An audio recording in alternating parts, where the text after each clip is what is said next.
பகவத்கீதையில் 6வது சாப்டரில் 34வது ஸ்லோகம்.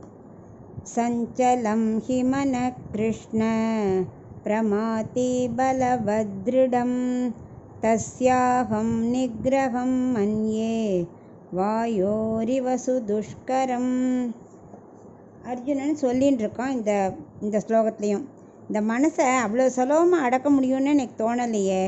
ஒரு புயல் காற்று சூறாவளி வீசுறதுன்னு வச்சுக்கோ, அதனால் நம்ம விசிறியை கொண்டு தடுத்துட முடியுமா?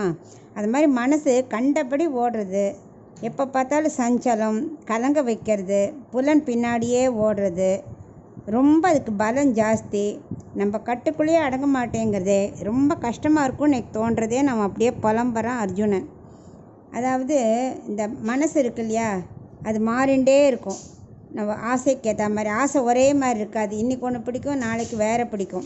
அப்புறம் காலத்துக்கு ஏற்ற மாதிரி ஆசை மாறும், இடத்துக்கு ஏற்ற மாதிரி மாறும், சூழ்நிலைக்கு ஏற்ற மாதிரி ஆசை மாறிண்டே இருக்கும்.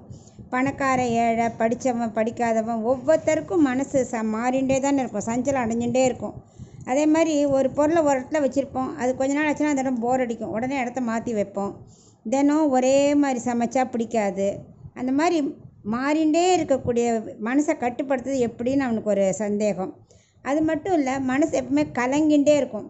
அதாவது ஒரு தடவை நம்ம மனசை இந்த இது ஒத்துக்கும், இந்த தப்புன்னு ஒத்துக்கும், அடுத்த தடவை அச்சிச்சு இது ஒன்றும் தப்பு இல்லை அப்படின்னு மனசு மாறும். இப்படி மனசு இருக்கே ஒரு நிலையற்றதாக இருக்கும்.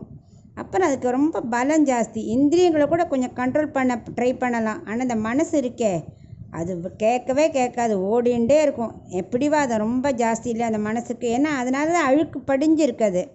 அது சலனம் இல்லாமல் நம்ம என்ன பண்ணணும், இந்த பகவான் 3 நாள் இந்த தர்ப சயனமாக படுத்திருந்தார் திருப்புல்லானியில்.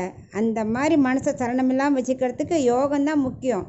அது அட்லீஸ்ட் முதல் படியான்னு பண்ணணும்னு அவர் சொல்கிறார். இது இவனுக்கு இன்னும் புரியலை.